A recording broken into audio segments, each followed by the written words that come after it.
Joēla grāmatā ir rakstīti vārdi. Pravietis Joēls raksta: saule pārvērtīsies tumsībā un mēnesis asinīs pirms nāks tā kunga lielā un briesmīgā diena. Tad notiks, ka izglābs sevi ik viens, kas piesaugs tā kunga vārdu. Un šos pašus vārdus mēs lasījām apstuļu darbos, kur Pēteris, Jēzus māceklis, atsaucās uz šo praviešu vēstījumu, uz šo praviešu. Es nevaru sacīt draudiem, bet uz tomēr briesmīgo redzējumu. Saule pārvērtīsies tumsībā, mēnesis asinīs. Mēs esam, kad runājuši par laiku notikumiem, par to, kas notiek šodien pasaulē, par visām tām ģeopolitiskajām situācijām, kas satricina valstis, kas grib mainīt robežas, kur dažu cilvēku ambīcijas un vara vai spēks ir tik liels, ka miljoni ir spiesti zaudēt daudz ko no sava, ne tikai īpašumus, bet arī veselības un dzīvības. Tāds ir laiks, kurā mēs dzīvojam. Diemžēl ir tā, ka mēs daudzās lietās it kā varam būt noteicēji un sacīt kādas lietas, un daudzās lietās mēs esam vienkārši bezpalīdzīgi kā tādi, kurus izrīko tie, kuriem ir vara un kuri atrodas pie varas šajā pasaulē. Un domājot par visiem šiem apstākļiem un notikumiem, šad un tad, runājot ar cilvēkiem, kādreiz ir tāds jautājums izskan.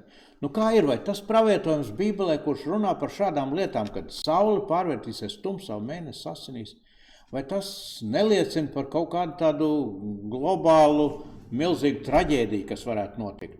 Varbūt tas būs kāds atomkarš vai kaut kas, par ko Bībele jau tad runā tajā izpratnē un tiem vārdiem, kā tajos laikos cilvēki to varēja saprast.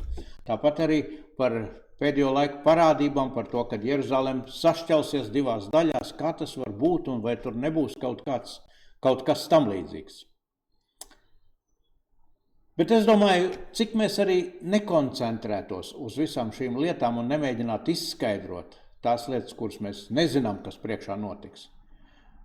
Mēs varam ticībā nākt pie Dieva vārda un lasīt un uzņemt savās sirdīs un dzīvot ar to, kas tur ir rakstīts, to, par ko mēs varam būt pārliecināti. Un tur ir rakstīti vārdi. Tad, kad notiks viss šīs briesmīgās lietas, kuras mēs nezinām, notiks kādas un kas notiks, tad notiks, ka izglābs sevi ik viens, kas piesaugs tā kunga vārdu. Un ziniet, šis pāns, kas ir rakstīts gan Joēla grāmatā, gan kas ir rakstīts apstuļu darbu grāmatā, jaunajā derībā, šis pāns ir tas, kurš daudzu ticīgo un kristiešu dzīvēs ir atkal un atkal apliecinājies. Tas nav pāns, uz kuru mums vajag ticēt cerībā, ka kādreiz kaut kad viņš piepildīsies, šodien gan nē, bet nezinu kad. Viņš piepildās šodien, un viņš manā dzīvē ir piepildies vakar, aizvakar un katru dienu piepildies. Notiks, ka izglābs sevi ik viens, kas piesaugs tā kunga vārdu. Jo tad, kad es piesaucu to kunga vārdu, notiek lietas. Notiek lietas, kuras bieži savādāk nav iespējams tikt galā ar viņam nekādā veidā.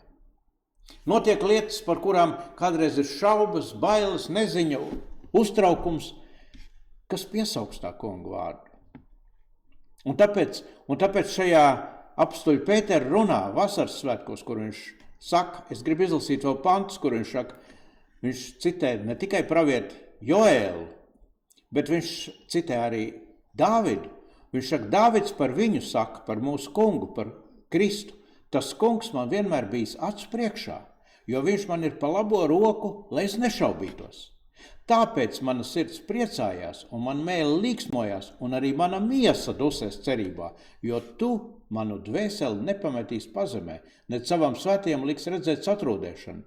Tu man esi zināmu darījis dzīvības ceļus un tu mani piepildīs ar prieku savu vaigu priekšā. Redziet, šis vārds, ik viens, kas tā kunga vārdu piesaugs, tiks izglābts. Tā ir tā mūsu cerība, un tā ir tā mūsu ticības pārliecība, un tā ir tā mūsu pieredze.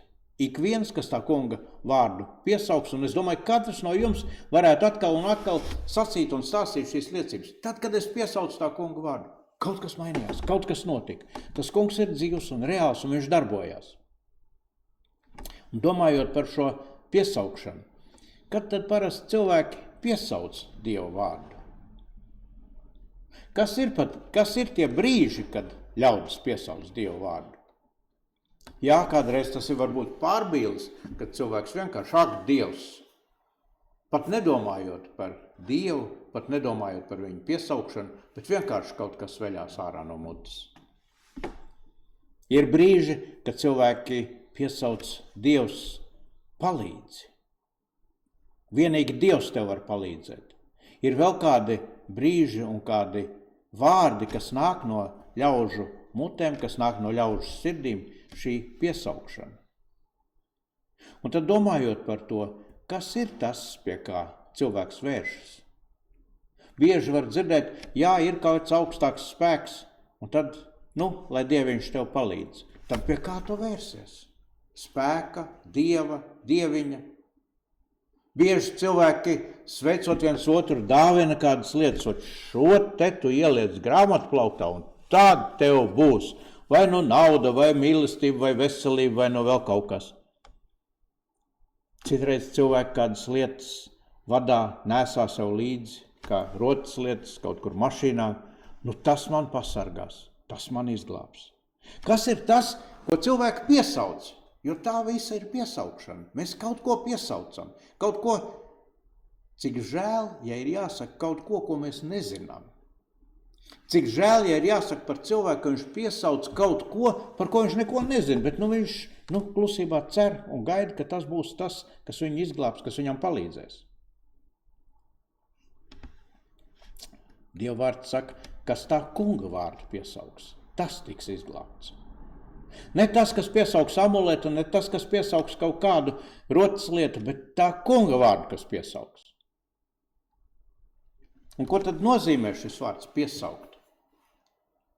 Parasti jau ļaudis piesauc to, kas piepilda sirdi, kas piepilda prātu, ar ko cilvēka dzīve ir piepildīta. Parasti tas arī ir tas, pie kā cilvēks vēršās. Un ja mums nav piepildīta dzīve un sirds ar to kungu, tad arī mēs nevaram piesaukt tā kunga vārdu. Mēs varam jebko citu piesaukt, bet ne viņu vārdu.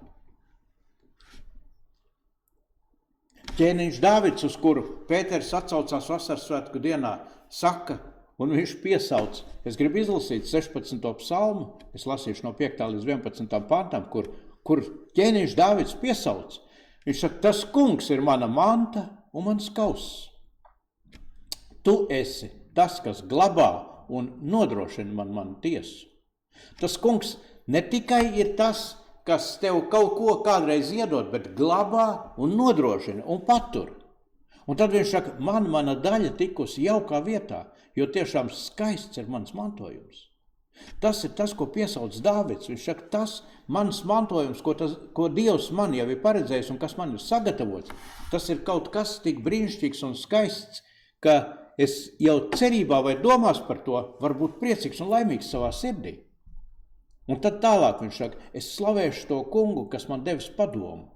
Pat naktī manas sirds balss ir paklausībā modra. Jā, cik bieži dzīvē ir vajadzīgs padoms un īsti nav kam paprasīt konkrētā situācijā un konkrētā vietā. Mēs varam uzdot kādu padomu, bieži šodien mēs varam lietot mākslīgo intelektu, un es esmu mēģinājis kādreiz jautāt viņam pēc padomu, un vienmēr esmu saņēmis kaut ko, bet ne to, kas man ir vajadzīgs. Jo nevar tev iedot padomu tas, kas nepārzina tavu situāciju, kas nav kopā ar tevi bijis soli solī. Nevar to izdarīt ne mākslīgais intelekts, ne kvantu kādi datori, kurus aizvien mēs mēģinām ieviest un domājam, tad gan cilvēks būs laimīgs. Vienīgi tas, kas ir kopā ar tevi, katrā tavas dzīves ikdienas brīdī, var iedot tev to padomu, kurš būs reāls un kurš darbosies. Un vienīgais, kurš tevi pazīst visos sīkumos, ir tas kungs. Neviens cits, pat cilvēks, ar kuru tu kopā dzīvo, vīrs, sieva, vecāki, Bērni pat tie tevi nepazīst visos sīkumos, bet tas kungs pazīst visos sīkumos. Viņš zina, jo viņš ir tas, kurš tevi ir devis dzīvību, lai tu dzīvot šajā pasaulē. Viņš ir tas, kurš uztur tevi šajā pasaulē, kurš tevi pasargā, kurš vada, kurš reizēm arī, ja tā var teikt, ieper vai bīda vai virza uz kādu labāku lietu, kas ir priekš tevis. Tas kungs ir devis padomu. Un tad Dāvids saka, pat naktī mana sirds ir paklausībā modra, jo es gribu saprast, kāds ir tavs padoms, Dievs. Es gribu pēc tā vadīties, es gribu ar to iet savā dzīvē, jo tas ir tas, kas man aizvedīs uz svētības ceļu, kas aizvedīs man tur, kur es saņemšu un iegūšu tās svētības, kuras tu man esi sagatavojis un paredzējis. Un tālāk Dāvids saka, es skatīju to kungu savā priekšā vienmēr, jo viņš man ir pa labo roku, ka es nešaubītos. Tad, ja tas kungs man ir pa labo roku, ja viņš ir vienmēr man blakus, tur, kur es kaut ko darīšu, es domāju, varbūt Kreilis varētu teikt, pa kreiso roku viņš man ir, jo tā roka, ar kur es strādāju, ar kur es daru, tajā vietā Dievs vienmēr ir līdzās, un ja viņš tev ir tajā vietā, tad tas, ko tu dari, arī būs labākais, kas priekš tevis tajā brīdī ir vajadzīgs. Lai es nešaubītos. Un tādēļ psalmists saka, tāpēc priecājās mana sirds un liksmo mana mēle un pat mana miesa dzīvos cerībā, jo tu manu dvēseli nepametīs nāves valstībā, nec savam svētajam liks redzēt iznīcību. Tu darīji man zinām dzīvības ceļu un tu piepildi mani ar prieku sava vaiga priekšā. Un tālāk viņš saka, un jaukas, svētības pilnas dāvanas pie tavas labās rokas ir mūžīgi. Kā mēs gribētu tādas jaukas, svētības pilnas dāvanas, ka mēs vienmēr varētu saņemt. Un tur Dāvids saka, viņas ir pie tavas rokas. Tu jau viņas esi sagatavojis. Tu jau tā kā gribi man viņas pasniegt. Ja tikai es nāku pie tevis, ja es turos pie tevis, ja mana sirds balss ir paklausībā modra, un ja es dzīvoju ar tevi, tad tu piepildi man ar prieku un dāvā visu to, kas man ir vajadzīgs. Bet lasot Dievu vārdu, mēs redzam arī kādu lietu, kas traucē un kavē saņemt šīs dāvanas. Apostols Pāvils vēstulē romiešiem saka par piesaukšanu. Viņš saka, bet kā lai piesauc, kam nav ticējuši? Kā lai piesauc to, kam tu neesi ticējis? Tu nevari viņu piesaukt. Ja es neticu, tad ko man viņu piesaukt? Kā lai tic tam, par ko nav dzirdējuši? Vai mēs šodien neesam dzirdējuši sludināšanu, un vai šodien pasauli nedzird sludināšanu? Jautājums ir, vai klausās viņā? Jo Dieva vārda vēsts šodien skan pasaulē tik plaši, kā nekad līdz šim laikam viņa nav skanējusi. Bet vai dzird, vai ausis priekš tam, vai sirds balss ir atvērta dzirdēt un saklausīt Dievs, kas no tava vārda nāk, kas ir tas, kas mani ved pa šo svētības ceļu, kas man dāvā šīs svētības dāvanas. Vai es tam ticu, ko es dzirdu?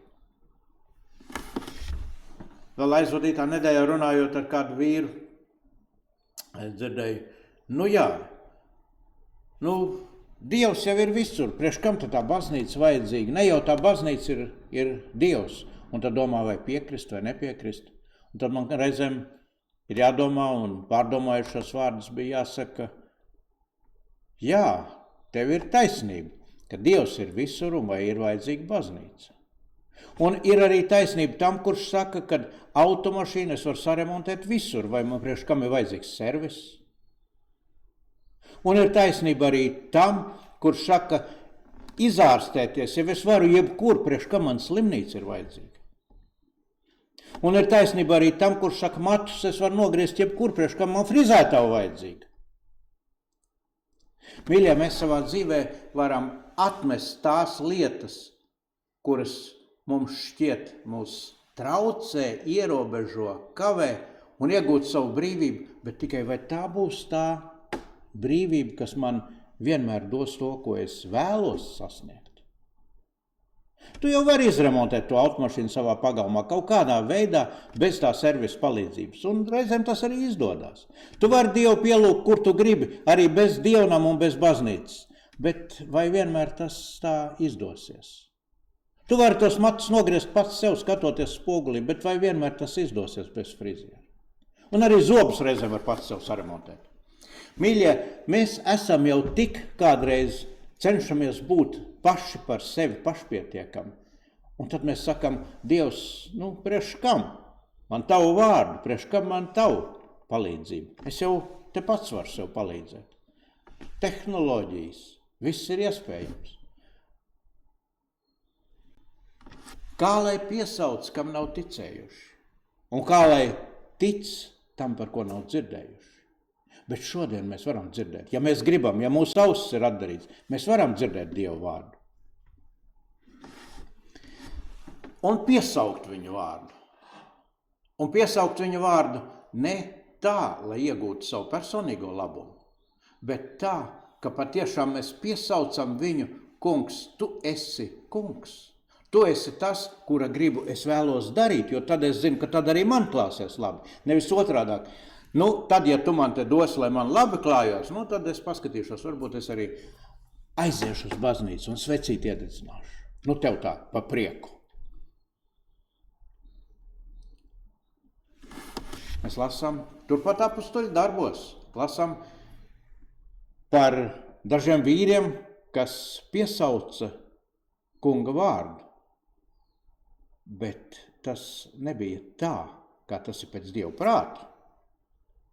Mēs lasām apustuļu darbu 19. nodaļas 13. pantā, kur ir rakstīts par dažiem jūdu garu izdzinējiem. Viņi uzdrošinājās kunga Jēzus vārdu piesaukt pār tiem, kuriem bija ļauni gari, un sacīdam, es jūs apsaucu. Jēzus vārdā, par ko Pāvils sludina. Un tad mēs zinām šo turpmāko notikumu. Ka tie ļaunie gari, par kuriem tika piesaukts Kristus vārds, viņi teica, jā, Jēzus, es zinu par to Pāvelu, es esmu dzirdējis, bet kas jūs tādi esat?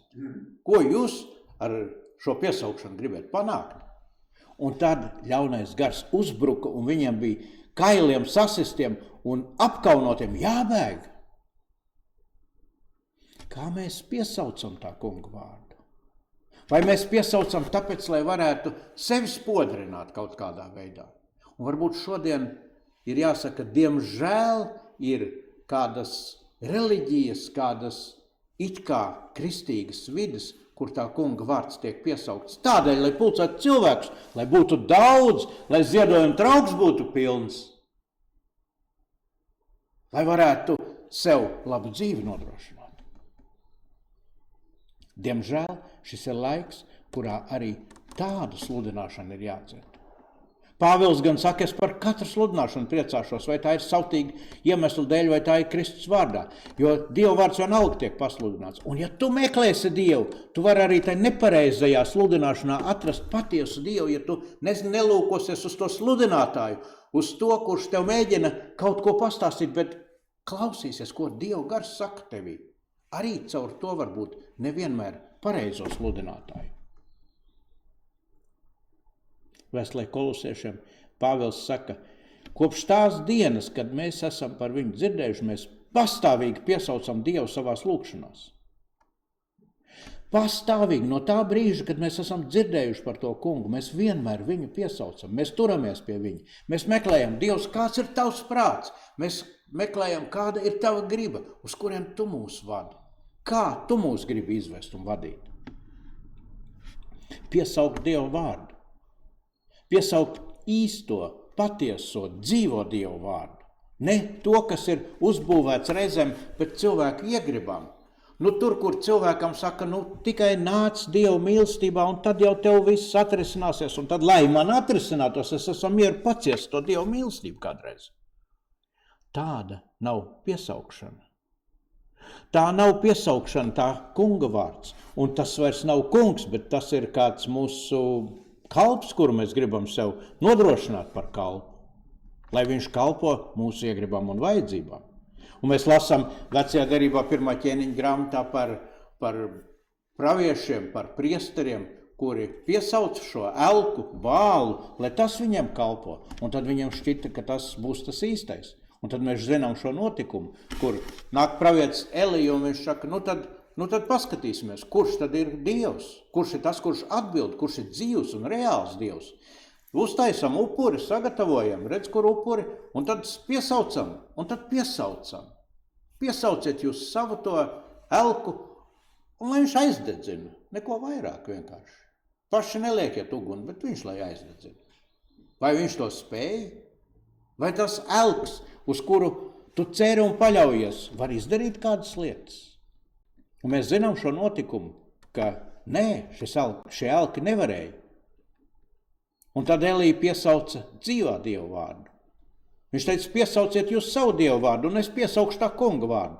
Un tad, lai notiek, kura Dievs atbildēs ar uguni, tas lai ir Dievs. Un mēs zinām, tad, kad Elija lūdza, tad nāca zibens no debesīm tā, ka pat ūdens, ko Elija bija salējis virsū, pat tas izžuva. Akmeņi tika aizdedzināti. Tas kungs atbild. Tas kungs atbild ar spēku, ar varenību. Un viņam ir spēks un varenība. Tas ir tas Dievs, kuru tu piesauc. Kas ir tas, ko tu piesauc? Un vai viņš tev atbild? Un tādēļ Dieva vārds saka, turi sev par Dievu to, kurš atbild, to, kurš ir tavs kungs. Tikai bieži es dzirdu, kad ticīgie saka, jā, es lūdzu, bet man Dievs neatbild. Vai tad viņš ir Dievs? Un tad liekas jautājums, interesanti, ar kādu sirdi tu nāc pie tā kunga? Vai tu nāc ar sirdi, kas saka kungs visā patiesībā, vai tu nāc ar sirdi, es esmu kungs un tagad tu man pierādi, ka tu te esi tāds Dievs? Mīļie, Dievs nevienam nekad neko nepierāda. Viņš dod svētību, ja tu nāc pie viņa. Ja tu gaidi, lai viņš sevi pierādītu, es gribu sacīt, tu zvani pa nepareizo telefonu numuru. Tur nebūs savienojuma. Un tad bieži mēs varam sacīt, viņš man neatbild. Jā, viņš arī neatbildēs. Jo Dievs nav tas, kurš saka, nāc un papēti mani, un tad, ja tu noticēsi, tad labi, tad būs viss kārtībā. Viņš saka, nē, es esmu Dievs, tu esi tas, ko es esmu radījis, es gribu tevi svētīt, nāc pie manis un saņem.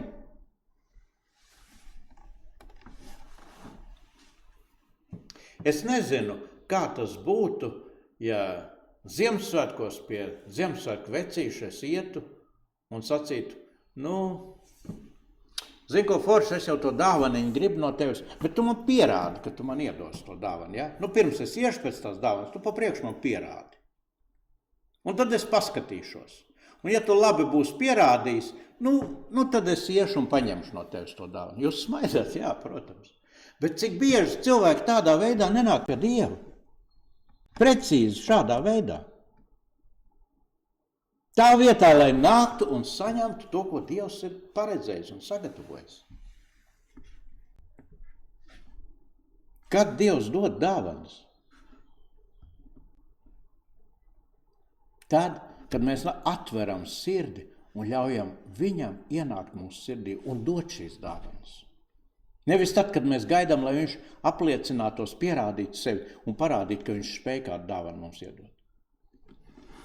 Mēs lasām Dieva apsolījumi. Bībele no vāka līdz vākam ir pilna ar Dieva apsolījumiem saviem ļaudīm, tiem, kas viņam uzticās. Dieva vārda apsolījumi, kur tas kungs runāja uz Abrahamu. Viņš saka, nebīsties, es esmu tavs vairogs, un tava alga ir ļoti liela. Un Abrahams ticēja tam. Un pieņēma to un sacīja, tu esi mans Dievs. Mēs lasām par Mozu, kur Dievs saka, es esmu ar tevi un es tevi pasargāšu visur, kur tu ej. Un Mozes ticēja viņam. Un Dievs deva žēlastību. Mēs lasām, kur Dievs ir sacījis izredzētai tautai, es esmu jūs izraudzījis no tautām, lai jūs man piederat. Un tad, kad tauta ticēja, tad viņi saņēma Dieva svētību. Un kad viņi novērsās un meklēja citus dievus, viņi pazaudēja Dieva svētību. Cauri visai vecai derībai mēs atkal un atkal varam lasīt. Tauta uzticējās Dievam un tika svētīta. Tauta novērsās no Dieva un zaudēja svētību. Mīļie, tik vienkārši šī schēma, jeb šis skatu punkts, un tik vienkārši viņš iet cauri dzīvei. Kādēļ cilvēki neizvēlās pieņemt to kungu par kungu? Tādēļ, ka es esmu kungs. Un tas ir vienīgais iemesls. Man nevajag citu kungu. Piesaukt to kungu. Un vēl kāda lieta par piesaukšanu. Piesaukt var īstermiņā. Dievs palīdz man tagad šī brīdī. Un ziniet, cik reizes atkal nav dzirdētas liecības. Dievs arī palīdz tajā brīdī. Un tad, kad tas brīdis ir garam, varbūt tas tur tā nejauši gadījās, priekš kam man tur atkal to Dievu nemaz man tā nevajag. Man viss ir kārtībā. Var Dievu piesaukt īstermiņā. Tikai dažkārt tas kādreiz beidzās. Bet var Dievu piesaukt ilglaicīgi. Piesaukt Dievu, kur Davids saka, mana sirds balss pat naktī ir paklausībā modra. Kad tu dienu un nakti centies saprast un klausīt un uztver viņu kā patiešām to kungu. Piesaukt ne tikai tad, kad ir vajadzība, ne tikai tad, kad kaut kas ir saplīsis, nolūzis, kad kaut kas ir izjutis, bet piesaukt un dzīvot ar šo piesaukumu. Piesaukt godbijībā, piesaukt apbrīnā, kungs, tu esi varens. Un pateicībā, Dievs, no tevis viss, un tevis pateicos. Piesaukt godbijībā, apbrīnā un pateicībā. Tā būs tā īstā piesauksme. Un šodien šis vārds mums atgādina vienu vārdu. Piesauksim to kungu. Piesauksim, jo tā kunga vēstneši, viņa eņģeļi ir ap mums katrā brīdī. Viņš mūs pazīst tā, kā neviens mūs nepazīst. Pat dažkārt mēs sevi varbūt tik labi nepazīstam, kā Dievs pazīst mūs. Un viņš dzird mūsu sauksmi pēc palīdzības. Un viņš vienmēr atbild ar savu spēku, savu varenību, savu patiesību un savu mīlestību. Tad, ja mēs esam šajā stāvoklī, kurš piesauc to kungu, savā sirds stāvoklī, piesauc to kungu. Un ik viens, kas tā kunga vārdu piesauks, tiks izglābts. Vienalga, vai tas būs kādu apstākļu sagadīšanās, vai tas būs kāds ļaužu tev pāri nodarījums, vai tā būs kāda globāla traģēdija, dabas stihijas vai cilvēku ļaunuma izraisītas stihijas. Ik viens, kas tā kunga vārdu piesauks, tiks izglābts. Tas ir Dieva vārda apsolījums, kurš ir darbojies no šīs pasaules radīšanas un darbosies līdz pastāvēs šī pasaule. Tas kungs lai ir svētīts un tā kunga vārds lai ir svētīts.